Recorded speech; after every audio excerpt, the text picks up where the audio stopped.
जैसे कि आप नमकीन लेते हैं, बिस्किट लेते हैं, ब्रेड लेते हैं, क्या वो फूड में आते हैं? कभी आपने सोचा इस बात को? They are ultra processed products, हम वो भी लेते हैं। फिर हमारा जो खाना है, हमारे एग्रीकल्चर सिस्टम में जैसे ही इम्प्रूवमेंट आई है, मशीनरी आई है, टेक्नोलॉजीज आई है, उसके साथ साथ क्या हुआ है, फर्टिलाइजर्स के यूजेस भी बढ़े हैं, पेस्टिसाइड्स, हर्बिसाइड्स, इनके यूजेस भी बढ़े हैं। तो उसका साइड इफेक्ट क्या हो रहा है? नो डाउट प्रोडक्शन इंक्रीज हो रही है, हमें जितना अनाज चाहिए अपनी बढ़ती हुई जनसंख्या को सपोर्ट करने के लिए वो तो मिल रहा है, गवर्नमेंट को मिल रहा है, लेकिन उसका साइड इफेक्ट क्या हो रहा है? ग्रेन का साइज बड़ा हो गया। साइज बड़ा तो हो गया, क्या उसमें न्यूट्रिएंट्स उतने आए जो आपको चाहिए? नहीं आए। खाना मिल रहा है, भूख मिट रही है, हम सिर्फ खाना खाने के लिए खा रहे हैं। क्या आप लोगों ने वो छिपी हुई भूख शरीर की कभी सोची है, जिसे हम हिडन हंगर बोलते हैं? वो आज सब में है, चाहे वो न्यू बॉर्न बेबी हो, चाहे हम सब बड़े बुजुर्ग कोई भी हो, सब में ये हिडन हंगर आ चुका है।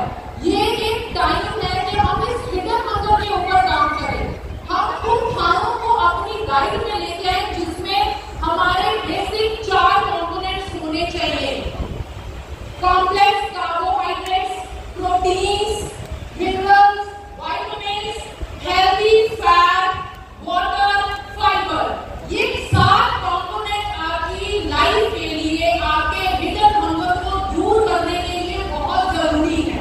हमारा फाइबर कंटेंट जो है वेजिटेबल्स, ग्रेन से मिलता है, लेकिन प्रोसेसिंग के टाइम पे या हमारे कुकिंग मेथड के टाइम पे आधे से ज्यादा जो विटामिन्स, मिनरल्स, फाइबर, ये सब डिस्ट्रॉय हो जाते हैं।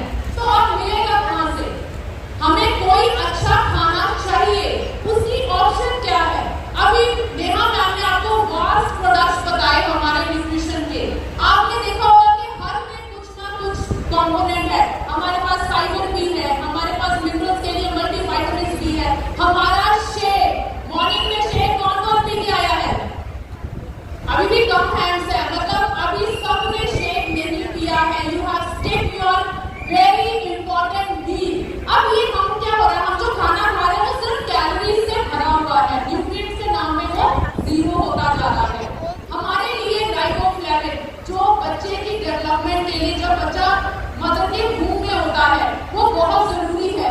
आपको पता हमारे खाने में वो 15% कम हो चुका है।